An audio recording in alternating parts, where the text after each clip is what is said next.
भारतीय महिला संघाचा वर्ल्ड कप विजय संघर्षातून शिखरापर्यंत. मित्रांनो, आज आपण एका ऐतिहासिक क्षणाचं साक्षीदार आहोत. भारतीय महिला क्रिकेट संघाने वर्ल्ड कप जिंकून संपूर्ण जगात भारताचा तिरंगा अभिमानाने फडकवला आहे. हा फक्त एक विजय नाही, हा आहे हजारो स्वप्नांचा, अश्रूंनी भिजलेल्या मेहनतीचा आणि अपार संघर्षाच्या पराकाष्ठेचा परिणाम.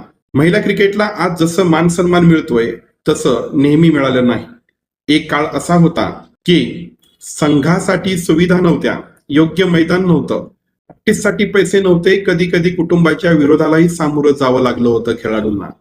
प्रेक्षक नव्हते, स्पॉन्सर्स नव्हते, मीडिया कव्हरेजही नव्हती. पण स्वप्न मोठं आणि जिद्द प्रचंड असेल तर परिस्थिती बदलत असते. त्यांनी खेळ सोडला नाही, सामना सोडला नाही आणि शेवटी जग जिंकलं.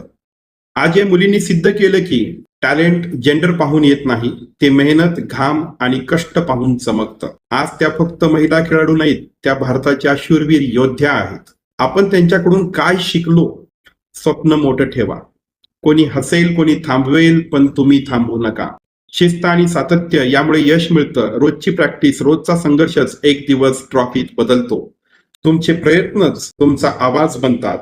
लोक काय म्हणतात यापेक्षा तुम्ही काय करता हे महत्वाचं. टीमवरची ताकद, एकजूट, परस्परावरील विश्वास आणि एकाच ध्येयासाठी लढणं शिकवा. पहिल्या चुका पुढच्या विजयाची तयारी असते. लक्षात ठेवा, पराभव झाला तरी हार नाही, तो पुढच्या जिंकण्याचा पाया असतो.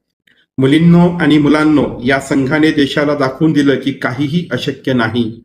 तुम्ही शेतातून याल, छोट्या गावातून याल, सामान्य घरातून याल, पण तुमची मेहनत तुम्हाला जगाच्या शिखरावरती घेऊन जाऊ शकते. भारताच्या या शूर मुलींनी आज जगाला एक गोष्ट शिकवली आहे. Dreams do not require permission, ते रिक्वायर डेडिकेशन.